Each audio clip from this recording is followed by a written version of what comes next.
Good afternoon, everyone, and good morning still to Hawaii, but good afternoon here to the West Coast of the United States of America.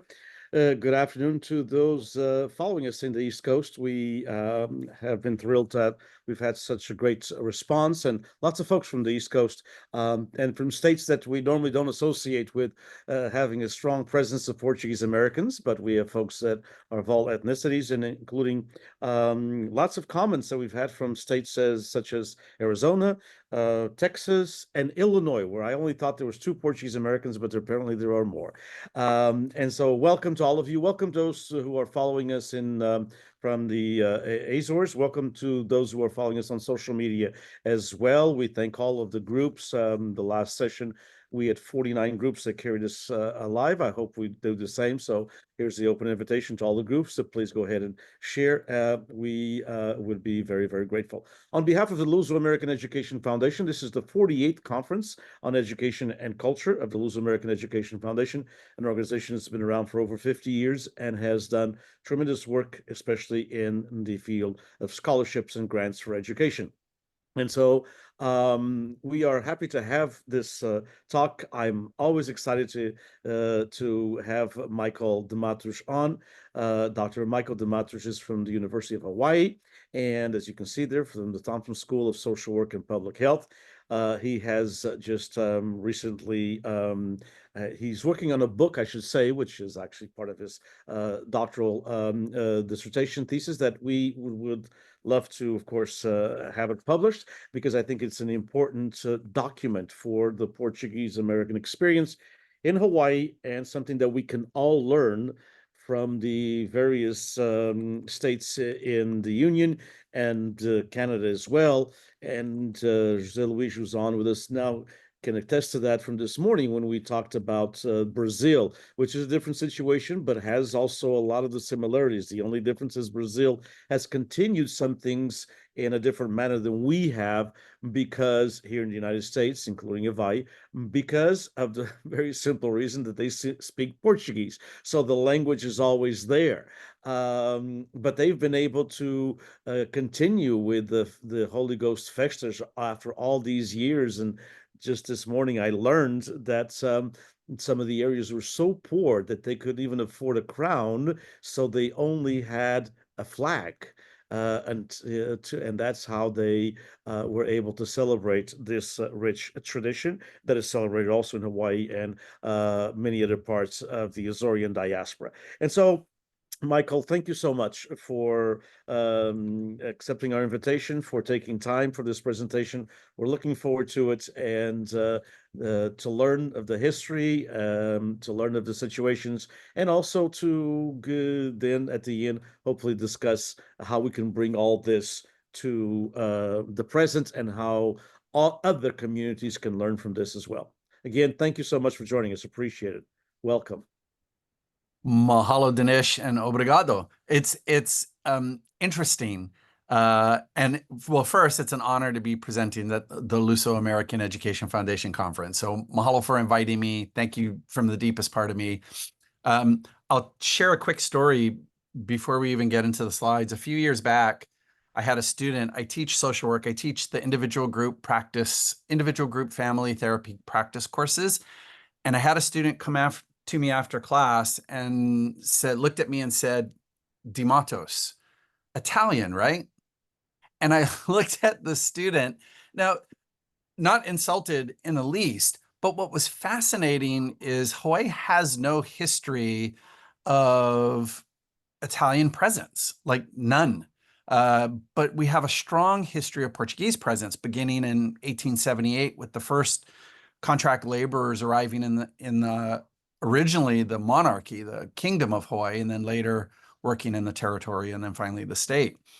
And it dawned on me that that it wasn't about my own erasure that I was so concerned. I was concerned that there may be broader erasure, that Portuguese identity may be dissolving. And that led to my research and the development of my dissertation. Today, what I wanted to talk about was, in particular, a singular text that was written by a gentleman named Joaquim Freitas, and how that how that volume served to achieve particular tasks. So let's jump right into it. So first, oh, by the way, this is my family. That's my wife. She's a teacher at Kamehameha Schools. And that's my daughter. She does Native Hawaiian recruitment into the university system. And of course, me, we're in front of our Christmas tree. That's my mom and dad. My father's family is from the Azores on both sides, matrilineal, patrilineal. And my mom's patrilineal side is from the Azores and matrilineal side is from Madeira. So, And I believe from San Miguel, if I'm not mistaken. yes, absolutely, from San Miguel. And I also discovered recently, within the last year, that one of my distant relatives was actually from Cape Verde too. So many of the Portuguese holdings represented, island holdings in the Atlantic represented. So that was my grandmother, and that's my grandfather. That's Joaquim Freitas, actually. So that's another interesting connection, that the author of this volume is actually my great-grandfather. So Joaquim Francisco Freitas wrote a volume called Portuguese Hawaiian Memories. He self-published it. And let me give you a little bit of background on Freitas. He was born in Madeira in 1872. He moved to Hawaii as a young adult. He married, had 10 children. Matilda was my grandmother. But he was an entrepreneur. I've listed here carpenter, contractor, businessman, entrepreneur. But really, he was an entrepreneur. He was always looking for ways to extend business opportunities. And he published Portuguese Hawaiian Memories in 1930. And he did it for a specific reason. This is in the front of the volume leading into it. It's that this volume was designed to perpetuate the memory of those pioneer Portuguese who left their homeland striving to improve and better their conditions, and who, guided and inspired by the adventurous spirit of their forefathers, crossed the Atlantic and Pacific, settled in and adopted Hawaii as their homeland, thereby materially assisting in the development, wealth, and progress of the Hawaiian Islands. This book is respectfully dedicated. That sentence, A, very long, but B is actually really loaded, because there's a few things that he's trying to do right from the outset. The first is that he's trying to connect the Portuguese to a broader history of exploration. The second is that he's trying to also connect them not only to the territory of Hawaii. In 1930, we were a territory, not yet a state, and no longer a monarchy, but connecting it to the territory of the state, and in particular, the betterment of that territory. And that's important to note, because when we think of volumes like this or tomes like this, these are projects that are typically multidimensional, and this is definitely one of them. I want to be careful not to speak for Freitas, but when you do a close reading of it, it becomes more and more obvious what he was trying to accomplish. Astrid Earle, in her wonderful book, Memory and Culture, says the following, that she doesn't say this about Portuguese Hawaiian Memories, but Portuguese Hawaiian Memories and volumes like these encode versions of past events and persons, cultural values and norms, and concepts of collective identity. That's the other piece here. One of the things that we'll learn in the next 30 to 45 minutes is that the vast majority of Portuguese in Hawaii came from two archipelagos, from the Azores and from Madeira. There was a small portion of the population that was from continental Portugal, and there was a small contingency from other holdings, including Brazil, Cape Verde, etc. But the vast, vast majority were from the Azores and from Madeira. It's important to know that this was a passion project, that this was something that was near and dear to Freitas's heart. It's also important to know that it was aspirational, that I think what Freitas was trying to do is trying to do two things. One is he was trying to clearly connect several histories with the Portuguese of Hawaii, including a European history, a Portuguese imperial history, and of course, the history of Hawaii. And so in doing so, he was hoping to accomplish something, and that what he was hoping to accomplish was to show that there was a dignified lineage that the Portuguese of Hawaii extended from, and that they were major contributors to the place that they occupied or the place that they settled. And the volume is really interesting in that on the surface, it's a recordation of Portuguese settler families, and we'll get into some of the details of that. It's a testament to the value of the Portuguese, but it's also a little bit of a travelogue. And it reads like a travelogue. If you read travelogues from the turn of the century, they have a similar tone. And in fact, some of the excerpts that he uses are actually from travelogues. But just below the surface, just underneath, I think are the real projects. I think the first was to consolidate a Portuguese identity. The Portuguese were from the Azores, Madeira, and other places, and I think it was important for Freitas for the Portuguese to identify as Portuguese and to not necessarily let go of their archipelago homelands, but I think recognize that their value was greater through consolidation. To be identified as Portuguese Americans and Portuguese Hawaiians was critical. I think it also documented the transition of the Portuguese from the lower classes into the middle classes, and in some instances into the upper classes. And we'll see that throughout the document. And then it also reconnected the Portuguese to Europe, Portugal, and in particular to whiteness. The title of this presentation is Portuguese Identity in the Racial Laboratory of Hawaii. It's important to understand that Hawaii was different than other states throughout the continent in that we had a large portion of the population that identified as one of the main plantation populations: Japanese, Chinese, Filipino, Portuguese, and of course the indigenous people, Hawaiians. And then there were an economic elite that were primarily whites of Eastern seaboard Americans and Europeans. And so he was really trying to make sure that the Portuguese were positioned as white Europeans and as white Americans. And that's because it had particular saliency in Hawaii. And then he also was creating a shared memory. I think in many instances, the Portuguese of Hawaii were incredibly intelligent, incredibly crafty in the best sense of the word, in that they were amazing in the projects that they did on the plantations and the innovations that they fostered.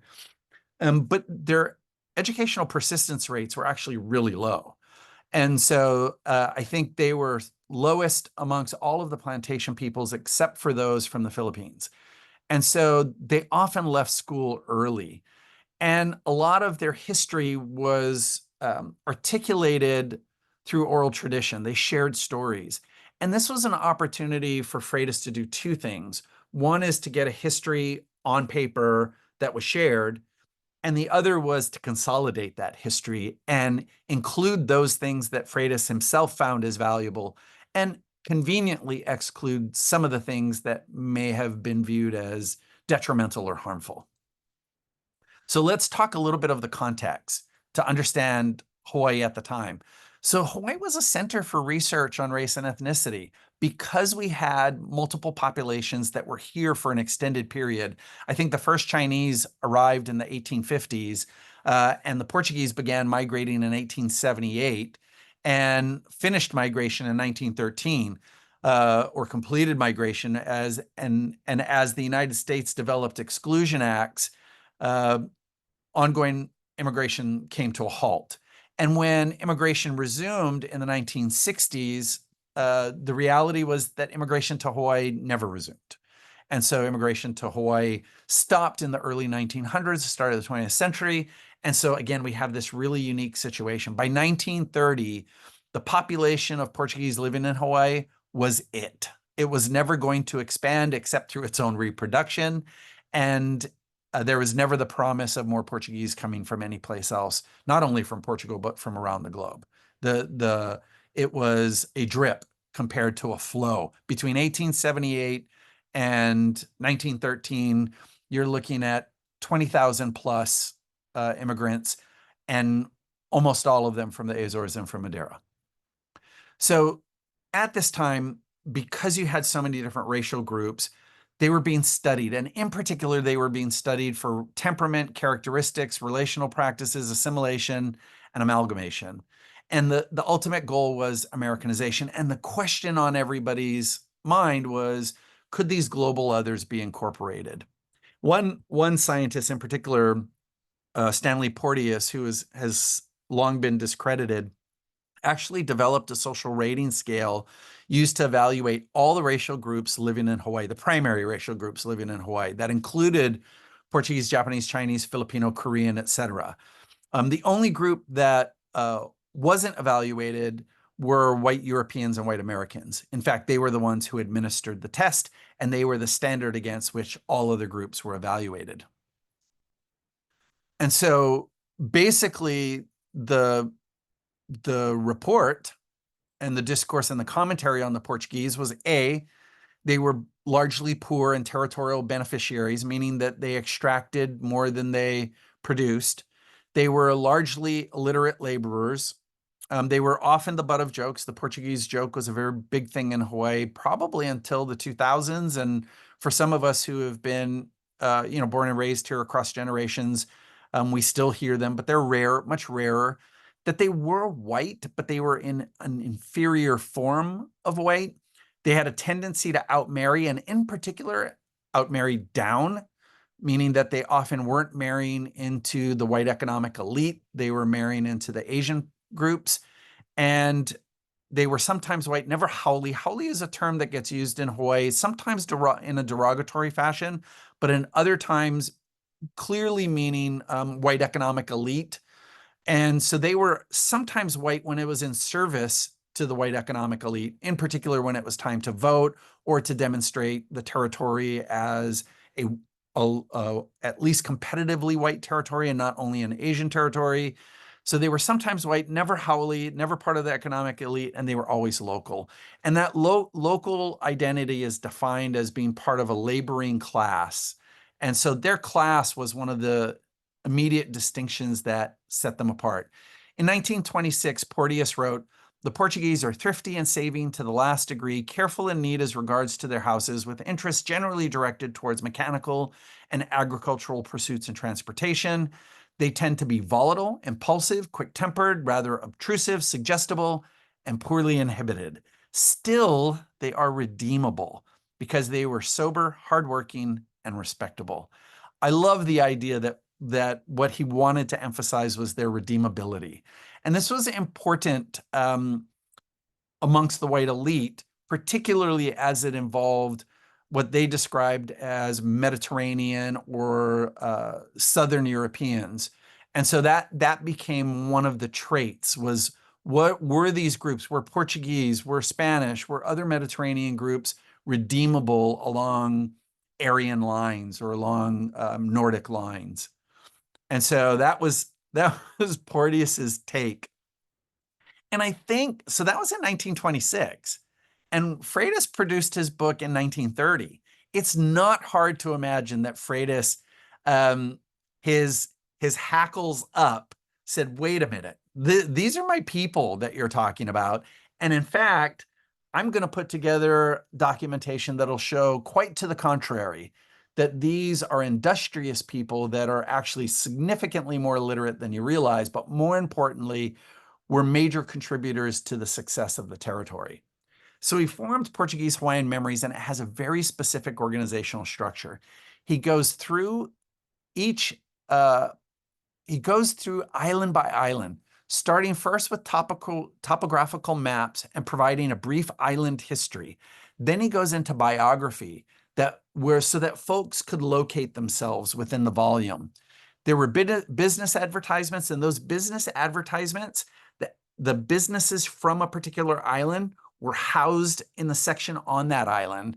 And then there were numerous testimonials, 12, I think, testimonials from plantation managers. The point here is that it was actually brilliant the way he designed this, because the Portuguese could locate themselves throughout the volume. So in sections where they talk about European history and Portuguese imperialism, they could locate themselves there.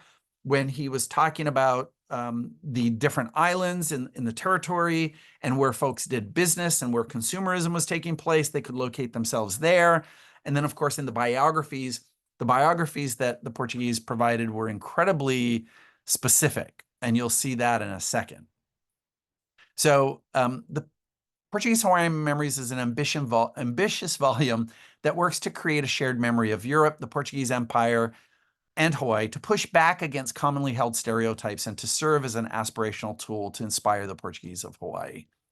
So connecting the Portuguese to Europe and to Portugal.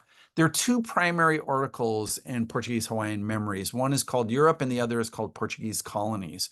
Europe was 10,000 words, and it explored Greek, Roman, Portuguese Empire, and also explored the settlement of the Azores and Madeira. It drew a hereditary line from ancient Greece all the way to the Portuguese Empire. And again, this is important in particular because, again, think of 1930s in the United States. This is in the midst of the Jim Crow South, and frankly, amongst what I would argue is Jim Crow California. I remember learning long ago that California actually had more segregation laws on the books than any place else.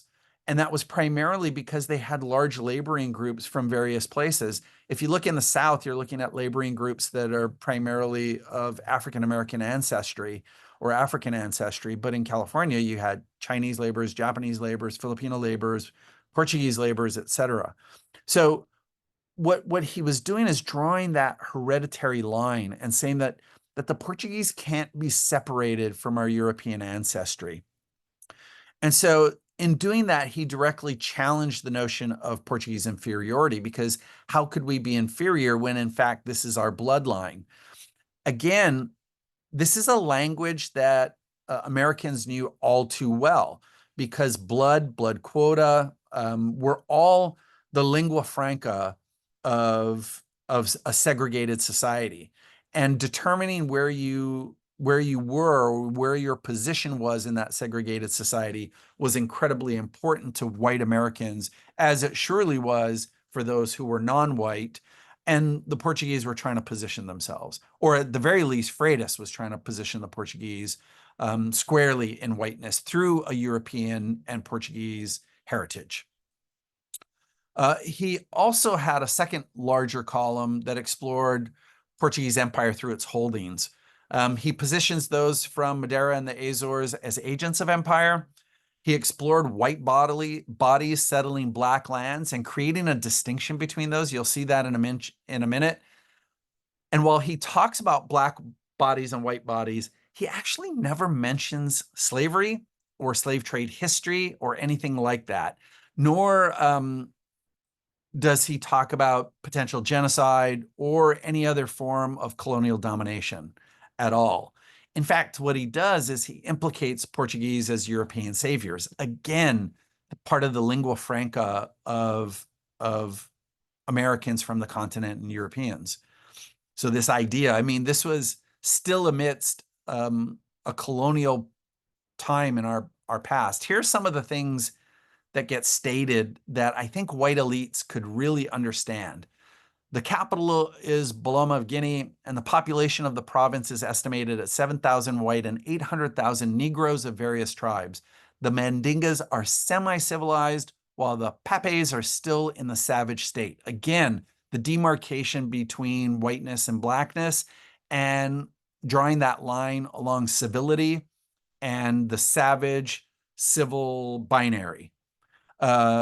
Then later, when he looks at Luanda from Angola, he looks at the population of whites and noted that they're in the minority. And then when looking at Mozambique, notes that, again, mostly those who identify as black, or the language he uses is Negro.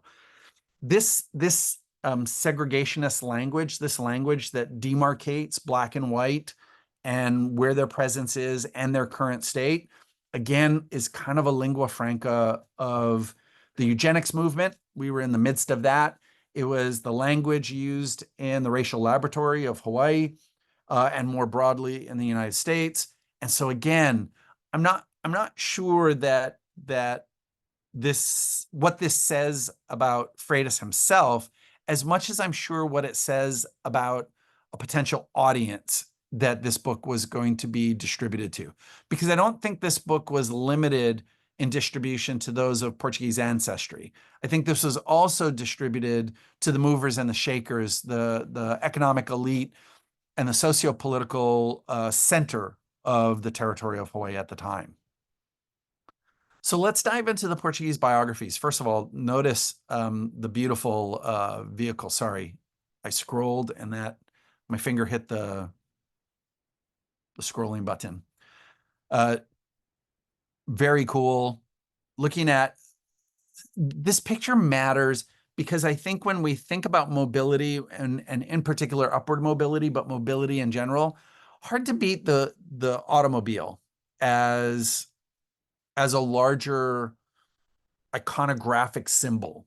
That I can think of few things that represent mobility better than the vehicle, and particularly, in this era.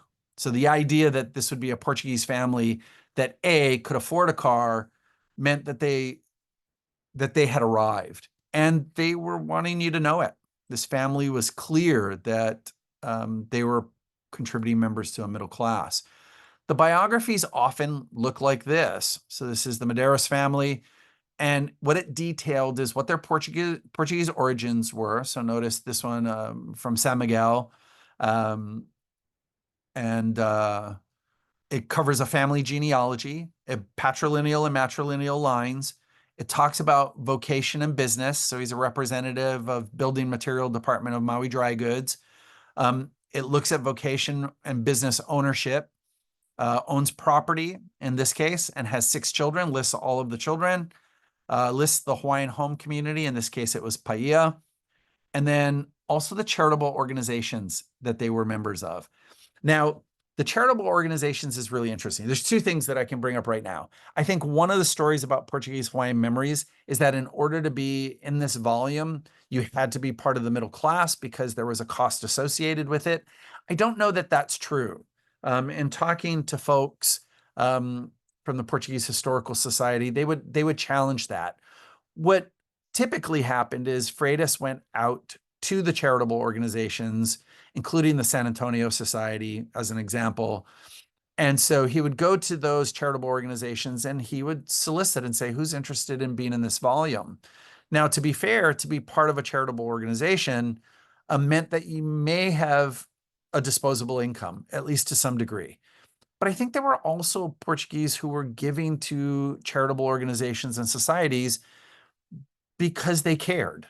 And so I don't know that it is so clean along class lines that that's the only way you found yourself into this volume. There are many cases where Portuguese did not include pictures, which is an indication that they may not have had the funding to or be able to afford a studio portrait or a portrait outdoors. And in some cases, so some had pictures, some didn't. And then in other cases, they included the whole family, and in some cases, only the patriarch of the family. So again, what this did was it inscribed success and mobility. So here are some of the details. It connected the Portuguese to the motherland and to Hawaii. 95% of those in the volume identify as being from either Azores or Madeira. Both matrilineal and patrilineal lines were traced. 60% included a photograph of family or the patriarch. 16 of the 500 households were women-headed, and all were widowed except for my heroine here, Margarita. I have no idea who she is, but it reads of Spitfire. So at least it does to me. And so I just love her. I love that she got in here. And so just awesome. And it showcased success in consumer capitalism. So here's some pictures of families, the Andrade family, the Ornelas family, and of course the Pimentel family. So super interesting. These are different photographs they included. Here's a photograph outside the house with full description. It's exciting. There were also advertisements. What's really interesting about the advertisements is that some of the advertisements or advertisements were from Portuguese-owned businesses, and some were from non-Portuguese owned businesses that spoke specifically to the Portuguese population of the islands. So in this case, Schumann Motors, which later became Schumann Carriage, which was still in existence when I was growing up, and they sold primarily Cadillacs, said that for 78 years, the Portuguese of Hawaii have meant much in the island's history and progress. About 78 years ago, the Studebaker Corporation was born. It's the oldest of all American transportation companies, has been a tremendous factor in the history and progress of transportation. Studebaker and Erskines, like the Portuguese, stand for honesty, dependability, and square dealing. So here you get a clear illustration of the way this business is conceptualizing both their company and the Portuguese and the articulation between the two, the connection between the two. I've got to believe that Freitas looks at this at the time and goes, this is exactly what I want.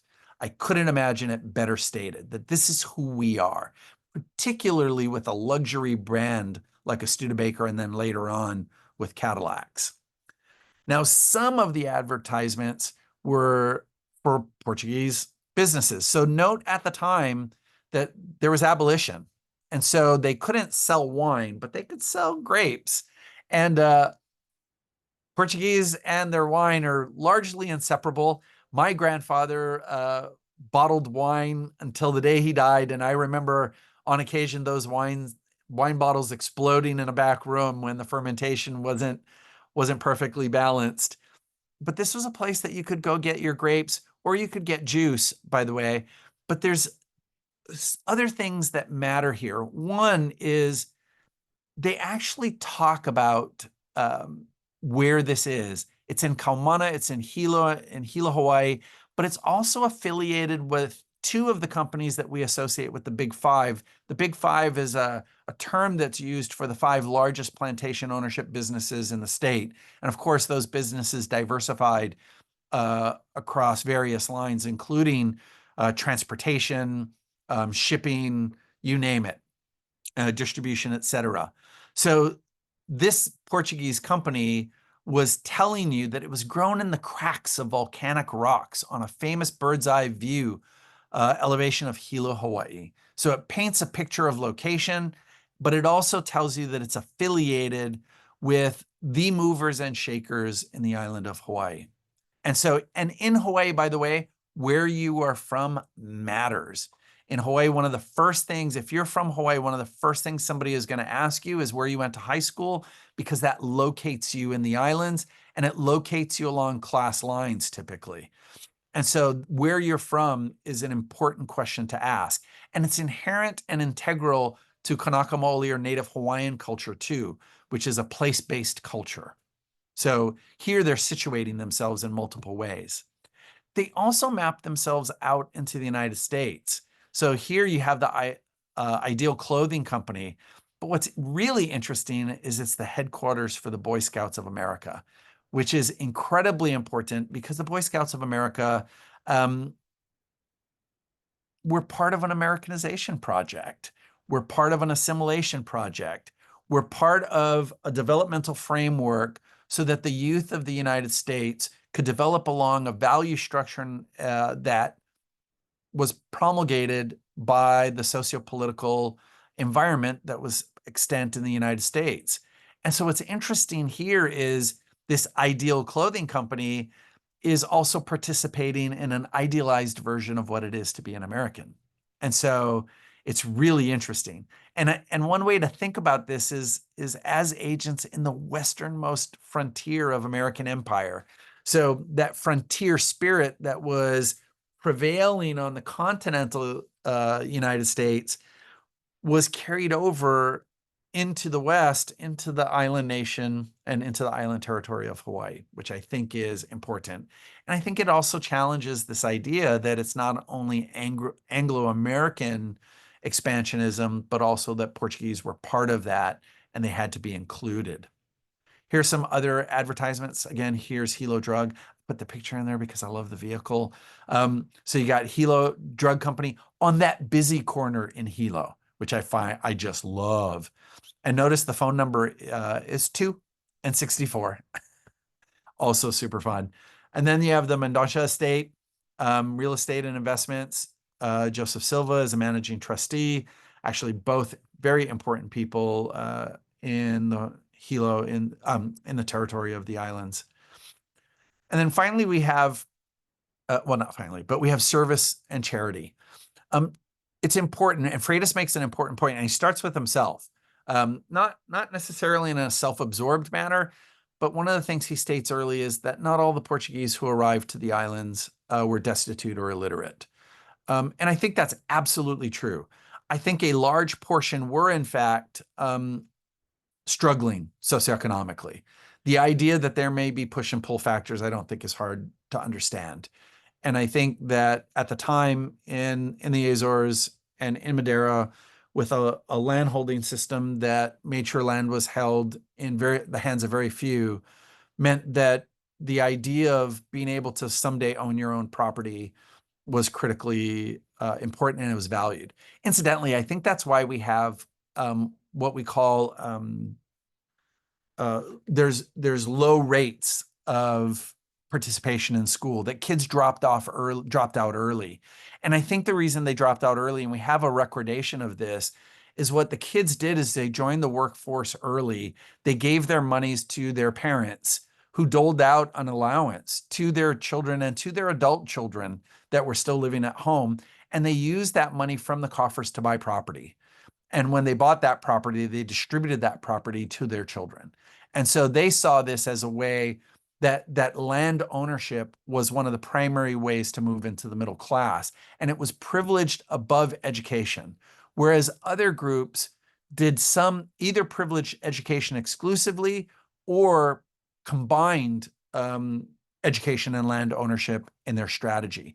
So for instance, in some groups, in Japanese groups, you may have the oldest child pursuing an education, but the other children in the household joining a labor force earlier. So there was a different distribution. And so educational persistence amongst the Portuguese is not hard to understand in light of where they were coming from and where they were now living. The idea of having land was central. And so also along with that was this territorial progress, and private property was central to the American mission and to the American dream. And so part of that was to also be able to have charitable giving, that if you were able to charitably give, you could, as a people, hardly be considered second-class citizens, which is the lingua franca of the white economic elite regarding the Portuguese at the time.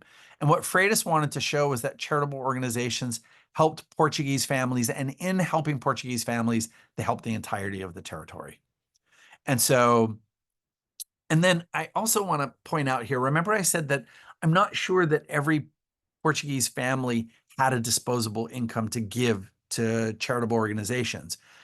But I think charitable giving had a different purchasing power. Not only was it potentially a sign of disposable income and maybe a modicum of wealth, but it might also have been a sign of culture, that these were cultured people. And so that had its own kind of currency, if you will. And so that currency was important. And to be totally clear, it's not like the other groups didn't have charitable organizations either. The Portuguese were one of many ethnic groups and racial groups here in the islands that had charitable giving, but it was and charitable organizations, but it was important to Freitas to highlight these.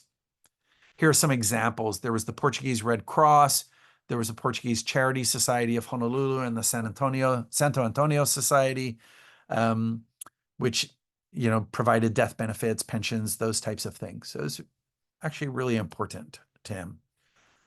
And then there was service to the territory. And this was specific through the professional classes, like Pedro Pereira here, who is attorney at law, and he primarily looked at law related to real estate. And Pereira, interestingly, was Cape Verde and identified as Braba, Black Portuguese. And so that's an interesting piece here. The Honorable Antonio Perry, originally Pereira, but his family immigrated, and he eventually became a Supreme Court judge here in the territory, so of particular notoriety. And Clement Gomes was in our legislature. He was a representative from Kauai. So it was important for Freitas to show that Portuguese had arrived, that they were active participants and in the upper echelon of every aspect of territorial society. And then there were the testimonials. There were 12 testimonials in particular, interestingly, all from the plantation. So the one thing Freitas couldn't outrun was the fact that the vast majority of the Portuguese, let me rephrase that the Portuguese remained associated with the plantation, whether they were working the plantations or not, and may have stayed on the plantations longer than other folks from other racial or ethnic groups. Some of this was because they entered middle management as Luna or as middle managers on the plantations.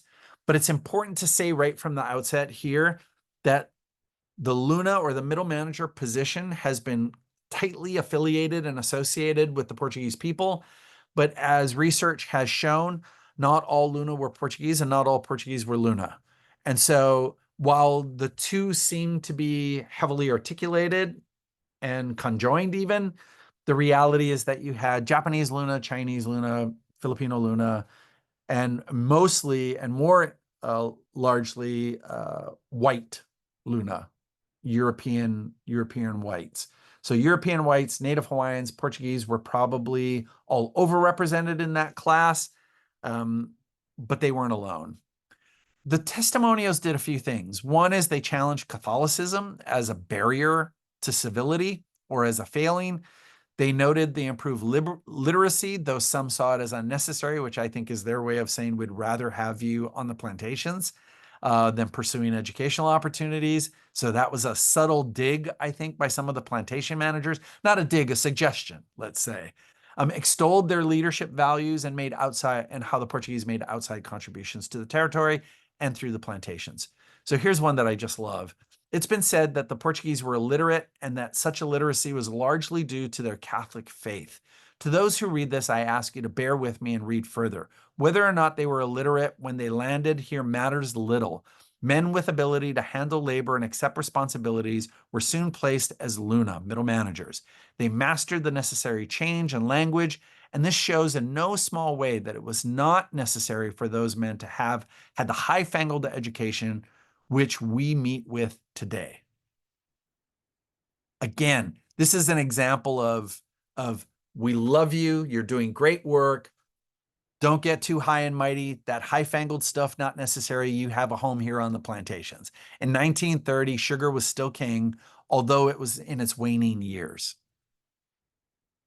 So in closing, when we look at this volume, and I actually think it's a wonderful volume that's never been written about before, except in snippets. First, it's a locus of memory for Europe, Portugal, the colonies, and the settlements. It locates the Portuguese in Hawaii. It challenges Portuguese stereotypes, and maybe perpetuated others, particularly stereotypes relative to Black bodies. It showed full participation in consumer culture and the social fabric of Hawaii. It forgot much of the hardship of the motherland. And nowhere in the volume does Freitas or any of the contributions made to the volume talk about necessarily hardship that was encountered in either the Azores or Madeira. It was really, to some degree, romanticized. And then it ignored Portugal's role in slavery and genocide and the Atlantic slave trade. When history was tallied, that was conveniently left out. Now, it's important to note that almost all cultures, when you have a volume like this that is choosing to remember, and I like to think about it this way, that you have a membering, which is a formation, you have a dismembering, which is a coming apart, and then you have a remembering, which is putting back together. When you're remembering, when you're putting back together, you are selecting what's going to be part of that memory. And Freitas was judicious in the way that he remembered. And I don't know that that's necessarily, it may be a flaw, but it's not hard to understand why you would do that. This volume was not pretending to be a history of Portuguese Empire in total. It wasn't looking to be a a document that tracks the Atlantic slave trade or looks at how, looks at fascism throughout Europe or how it may have been manifested in particular countries. That wasn't the goal here. The goal here was to connect the Portuguese of Hawaii to its ancestry and connect the Portuguese of Hawaii to Hawaii. And I think that Freitas does an admirable job of that. And I think it's a volume that's worth studying more and worth studying deeper. Thank you, Michael. It is a Yeah. wonderful, thank you. It is a wonderful, wonderful volume, and I need to spend some time actually with it because I've learned a lot from it. Um, I have a couple of questions, and Shirley's made Yeah. questions and comments as well. Uh, Yes. and if anybody else does, please share them. I'll look on social media. It's hard to look at all the different groups, but we'll try. Okay. One of the things that was interesting is the number, and this Yeah. is not from the volume, but from the historical aspect. When you said between 1878 and 1913, at least 20,000, it's probably, as we all know, maybe a few thousand more. 2 or 3 thousand. Yes. That, but if we look at I was just looking it up. The Hawaii, one of the historical organizations, and the population of the islands in 1920s, so was 250 some thousand. Yeah. Yeah. What the Azores are today. So about 200. And so when you talk about 20,000 plus, if we're going to agree more or less to 22,000, let's say, when you're talking about 22,000 people coming to an area that has a population of around 240, 250,000, that's a significant number of people. It's 10% of the population. Um, and the impact has been far-reaching. One of the things not discussed in this volume is the impact, for instance, that the Portuguese had on Hawaiian Creole language, or Pidgin, what we term as Pidgin. It's been analyzed at the University of Hawaii, and Portuguese language informs the structure of Pidgin that's used here in the islands.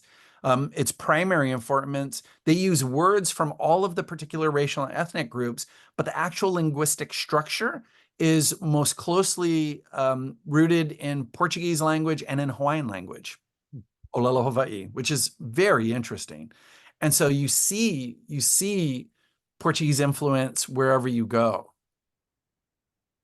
Yeah, it's quite interesting, and just to add to those who are following us, this year or this last couple of years, we just found out, we just got the information in 2023. So the 2020 census that happened during a pandemic, we just got the results like in late 2022, early 2023. And Hawaii is actually like number 3 or 4 now up there as far as number of Portuguese Americans when it comes to the whole United States. And it's close to, I believe, 90,000, 89 something. And if we looked at 2020 years earlier, it was only like 49 to 50. But the reason is, so folks can know, the reason is the 2020 census allows people to, and thanks to a lot of efforts, a lot of communities, including the Portuguese American community, and Palcas did a great job on this, which is allowed people to choose up to 6 different ethnicities or cultural references or backgrounds. And so lots of folks in Hawaii, as you mentioned, because when you talk about they kind of did not marry up or marry down in these social stratifications that people put, they married, Filipinos and other Asian folks. And so when people were looking at it, they maybe only a fourth Portuguese. And when you only can choose 1 or 2, you're going to choose the majority of that. And now we can tell. I mean, it's really, it kind of tells also the same to California and other states when we look at these numbers. So, I mean, we know somewhere around 20 to 22,000 more or less. And now we have basically, anywhere of up to close to 100,000, at least 90 for sure, that are of Portuguese background. Yep. So, the numbers have grown and people continue to have some kind of a relationship with that ethnicity, or say, I wouldn't take the time to put it down. You're right. And so 2 things. One is, it's important to note that in the census materials, Portuguese were listed in the census materials we used here in the islands until 1930. In 1940, that classification fell off. Oh, So we have an extended period where folks couldn't identify their Portuguese identity. In 1970, while Hawaii was going through a Native Hawaiian renaissance, Portuguese were also going through a renaissance. And in 1978, on the anniversary of the first Portuguese arriving on the Priscilla in 1878, the 100-year anniversary, there was a commemorative volume put out by John Henry Felix. And that volume, importantly, reinscribed Portuguese presence in Hawaii in a volume, which was really, really important. The other thing, and you mentioned this idea that you can identify multiple cultural or ethnic backgrounds on the census is critically important in some place like Hawaii, where we have so much intermarriage. I think we have the highest rate of intermarriage across the United States. And so that becomes one of those important factors. And the fact that Portuguese identity could still be salient is important to note, that it's not lost nor is it forgotten. But if you're going to give somebody one choice, two choices, or beginning in 1940, no choice, you're going to get this data that's incredibly skewed and hard to understand. But now with the ability to identify multiple backgrounds, ethnic backgrounds, we're going to see this number climb. And I think one of the things that I'm hoping we see in the near future is, as people explore their multiple identities, that a greater and deeper dive into their Portuguese identity ensues. And I think it will. I think it will. I really do. I have only one more question, and then I'll turn Yeah. it. But I found it always from the onset when I found out about through you this volume, the idea of the ads. And I think that was so important in 1930. I mean, one might look at them a little bit different today, but in 1930, those ads, and I've looked through quite a few of them, those ads tell you a lot about the Portuguese there. Yep.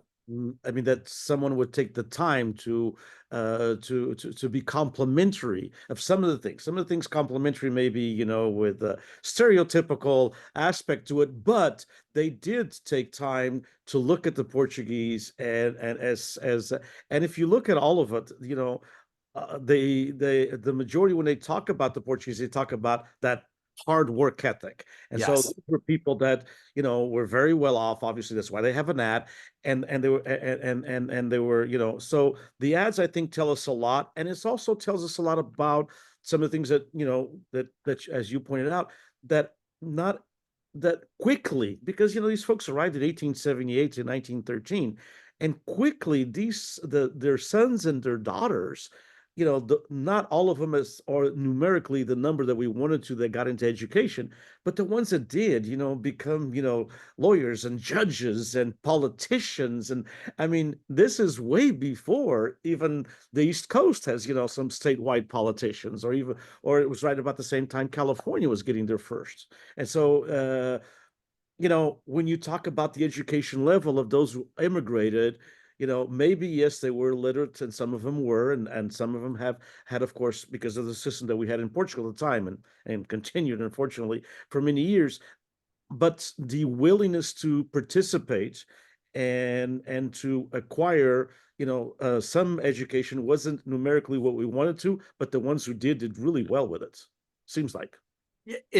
You're exactly right. And when all things are equal, what you find is that the Portuguese levels of accomplishment are equal to or greater than anyone else or any other group.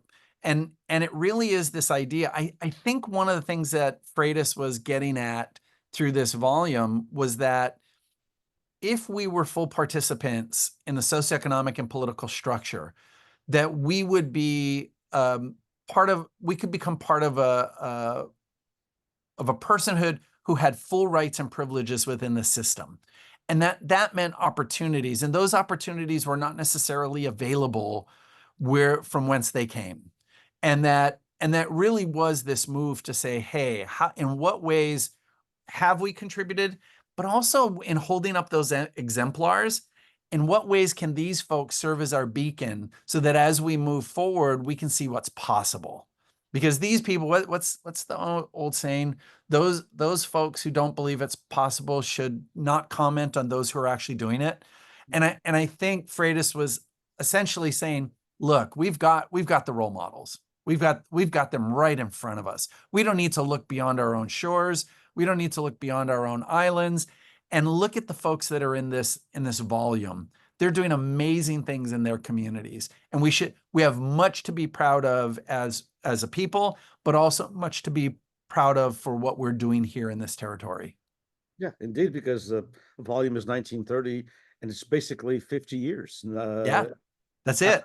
The first arrived, and it's just basically 17 years after the last group arrived from the Azores and Madeira. Jean-Louis, your thoughts and questions for my Yeah, please. Well, first of all, thank you very much for this beautiful, elucidating presentation, and answered a lot of questions I had. First, let me look back and then forward. You know that in California, we haven't had Portuguese immigration for over 40 years now. And our percentage of population, as Denise just pointed out, is much smaller than in Hawaii, Portuguese population. Looking back, the situation that you have now, what do you wish your ancestors, your Portuguese ancestors, what do you wish that they would have done to ameliorate the position of the Portuguese language and culture in Hawaii now? I think one of the dilemmas that we faced at that time was that there was a general belief that incorporation was not possible. And I think for many of those immigrating from other places, not just the Portuguese, but especially the Portuguese, likely believed that the only way that they were going to enjoy full rights and privileges was to abandon their own culture. And in particular, they were constantly reminded that despite their phenotypic features, their language, their religion, so many factors, even phenotypically, the Portuguese are fairly varied here in Hawaii. We run from obviously the very dark to the very fair. And so there were so many lines that could be drawn that contributed to othering. And so I think the Portuguese quickly realized that they were going to have to abandon that. Otherwise, they'd be relegated to that second-class citizen status forever. I think what's happening now is we're in this postmodern period where people are recognizing that you can be American and also hold on to your culture, hold on to your language. And we do see that here in Hawaii with second and third generation, well, third and fourth generation with greater frequency. First generation usually speaks in the household, but doesn't allow their own children to speak because they want those children to get all the advantages possible. I still have students who come from other places who talk about trying to erase their accent because their accent is a marker of foreignness when they apply for jobs. So that second generation loses the language and loses many of the cultural practices, and the third generation begins pining for it.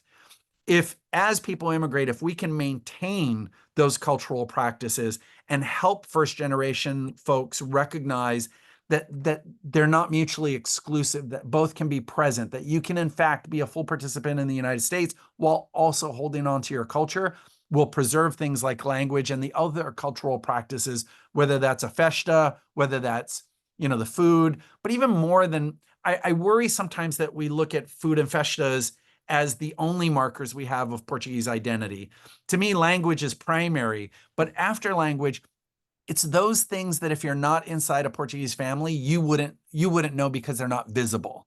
It's the little things like going to bed and saying "Vovô sabens" or those types of practices where you're wishing your elders blessings from God and saying, "Hey, you matter to me." This idea of lineage and filial piety and holding on to those value systems, I think, are really important.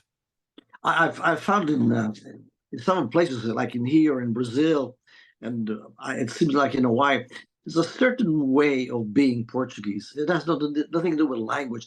It's the way we look at things, the way that our affection, the way we express affection, the way that we are not, we are humble. We are, especially Azoreans and Madeiras, we are humble people, not in a bad sense of the world, but in a Franciscan sense of the world. Humility, yeah. Being equality. We cherish that. One thing, I have a very good friend of mine who was born and raised in Hawaii. His parents came from Madeira, long time ago. They've long been dead. And one of the things he's told me several times is he had to fight many times on his way home. There was a feistiness because he was Portuguese. There was some kind of conflict. Can you elucidate me on that? Yeah, I think there's two things for that. One is when you have a laboring force that's primarily people of color, and you present as white, sometimes, and white in Hawaii were often associated with the white economic elite. I think there are actions taken to level the playing field. There's some from Hawaii may remember kind of Kill Howley Day, which was last day of school where the white kids kind of got beaten up, allegedly beaten up by the local kids. So that could be one of the factors. The other is that the stereotypes of the Portuguese, even when I was a little kid, were that they were dumb, over talkative, over affectionate, still humble, though. I've never heard anyone describe the Portuguese as braggarts like that. I've never encountered that. But the idea that the Portuguese were a nuisance almost. And so defending your people and defending your honor, that wouldn't surprise me at all. The Portuguese joke is a little bit like the Polish joke on the Eastern Seaboard, and it's dissipated over the years significantly, but growing up, that was present. And that's what shocked me. Remember, I told the story about the kid who said Demattos, Italian, right? What shocked me was that, and part of the erasure that I thought might be good, is that maybe, sadly, I lose this Portuguese identity, but I also lose the stereotype. And so that part was actually enticing. And I thought about that afterwards, because now all of a sudden being Portuguese wasn't necessarily second-class citizen status, or it wasn't the mark. And I think some of the Portuguese animosity that some may have felt is that the Portuguese occupied this liminal space. They weren't really part of the Haole economic elite, but they were different than an Asian laboring class. And on the plantations, they occupied these middle management positions. So wherever you went, the Portuguese were in the middle. And that middle is the spot of tension. And so I think they deserve some kudos for occupying a space that I don't think anyone would wish on themselves. Are there any differences among the islands as to how the Portuguese express their culture? I think so, actually. I think that dramatically. I think on Oahu, in Honolulu, in the metropole, the idea of upward mobility and maybe in some cases moving away from a Portuguese identity was embraced, at least a while back, because again, full rights and privileges. I think on the neighbor islands, it mattered much less.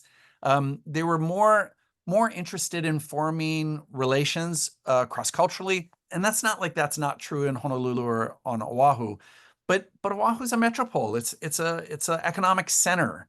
And I think that economic center determines the way we behave, not just Portuguese, but everyone else.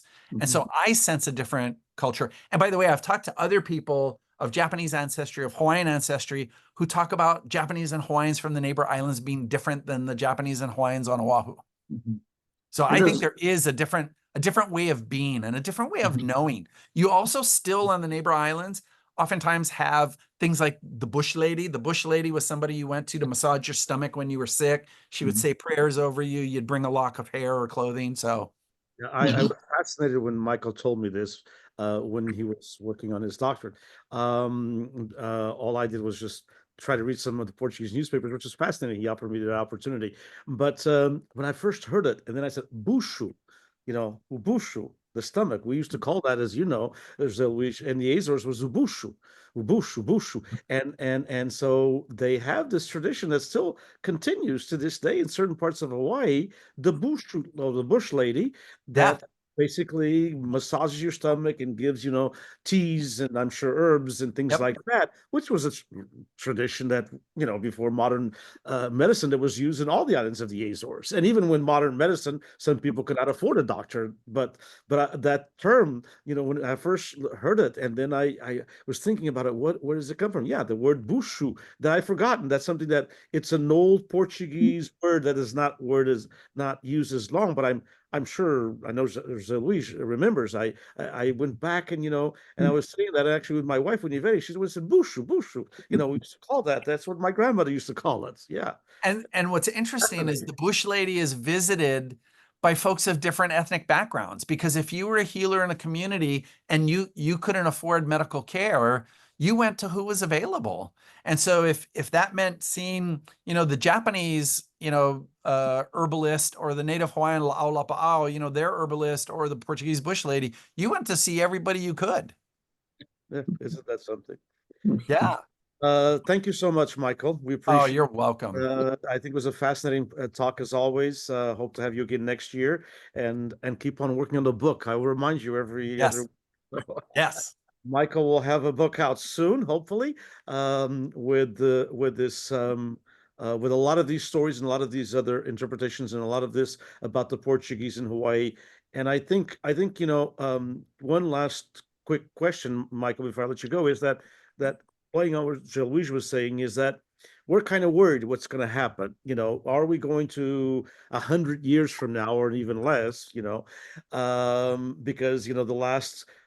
the last immigration to Hawaii was 1913, and 100 years later, or even less than that, I mean, I remember, talks about Hawaii in the 1990s and everything. The language, of course, was gone. A lot of things were gone. So we're talking about basically like 60, 70 years later, many things were gone.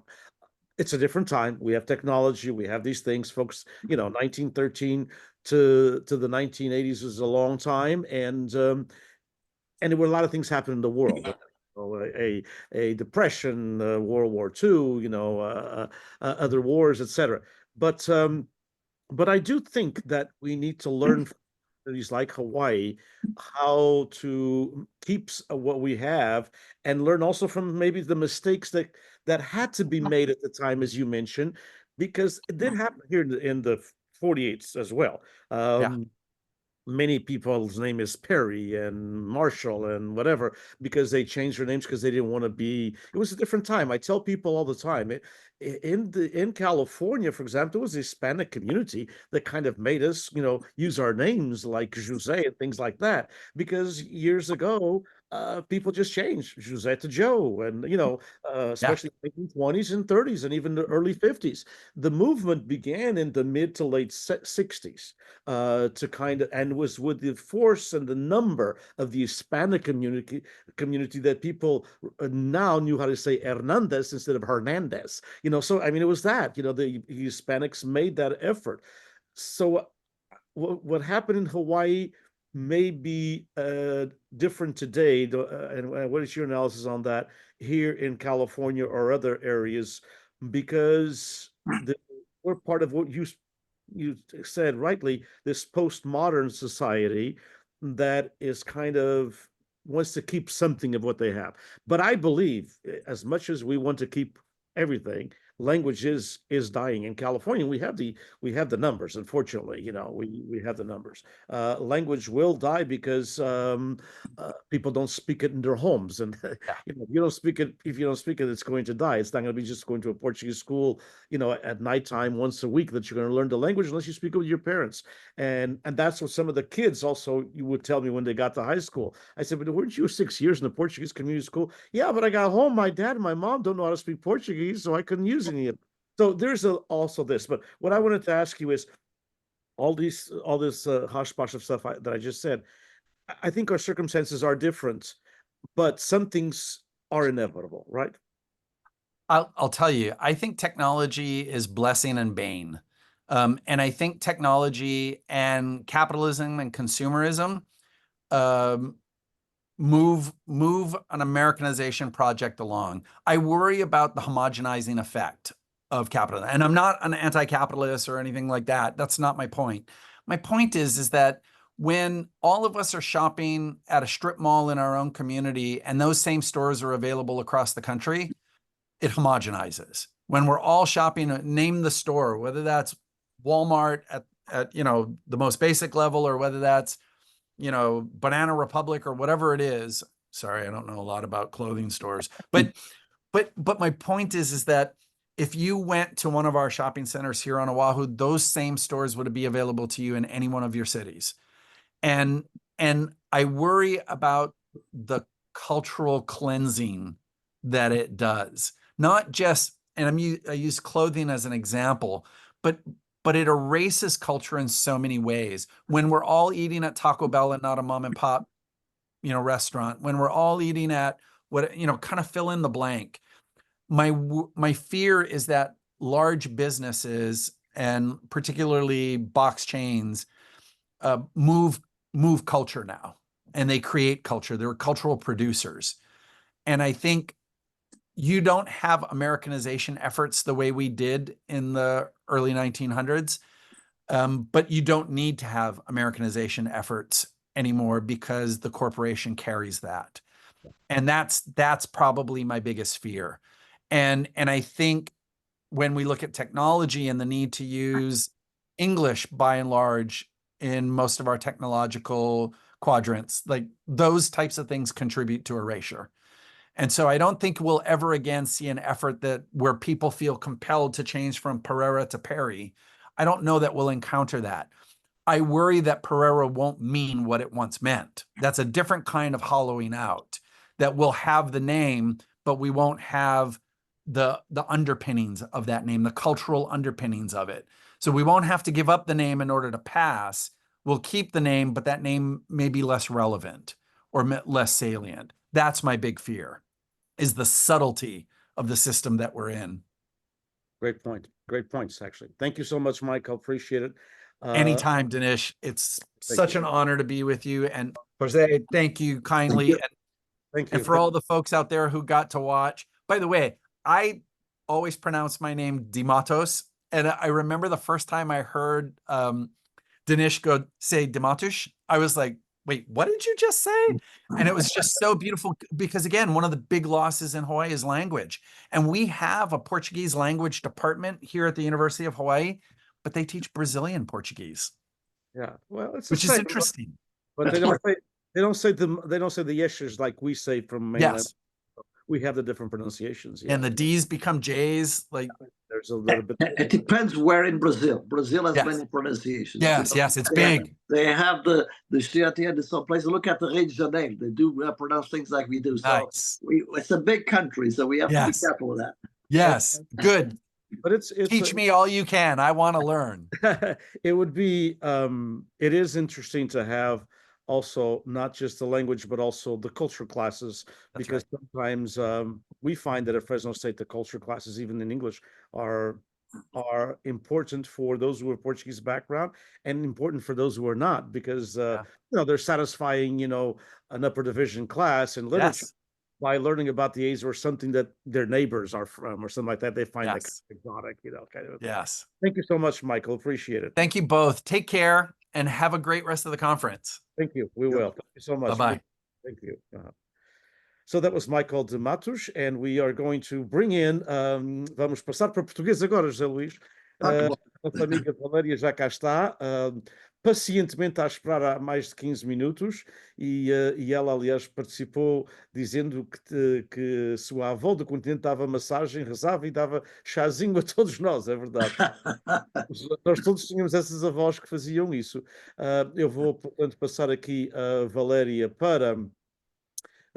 como membro do painel, portanto, ela deverá entrar em mais ou menos 10 a 15 segundos, e assim nós damos continuidade. Peço desculpa à Valéria, mas eu sei que ela perdoa tudo. Na realidade, mas havia 2 ou 3 perguntas que queríamos fazer ao Michael. Valéria, muito boa tarde, bem-vinda. Está tudo bem? Está a ouvir? Oi, tudo em ordem. Estão me ouvindo bem? Está tudo bem? Tudo bem. Está tudo jóia. Ótimo, desculpa o atraso, mas queríamos acabar ali. O José Luís tinha 2 ou 3 perguntas e eu também, para acabar com o Michael. Foi super interessante assistir o finalzinho da palestra do Michael. Esta experiência do Hawai'i é muito interessante. É uma coisa que acho que todos nós vamos enfrentar mais dia ou menos dia, porque é uma comunidade que a imigração estancou há 120 anos, há 110 anos, e, portanto, as coisas são muito diferentes. Mas o que nós vamos falar é precisamente no nosso tema de raízes e rotas. Vamos falar precisamente sobre a comunidade brasileira na Califórnia, a sua ligação à comunidade de origem portuguesa, e a outras comunidades lusófonas, não temos muitas mais, mas temos um grupo pequeno na realidade, muito antigo de cabo-verdianos na zona de Sacramento, e neste momento há duas pessoas amigas minhas que estão tentando fazer um resgate, digamos assim, para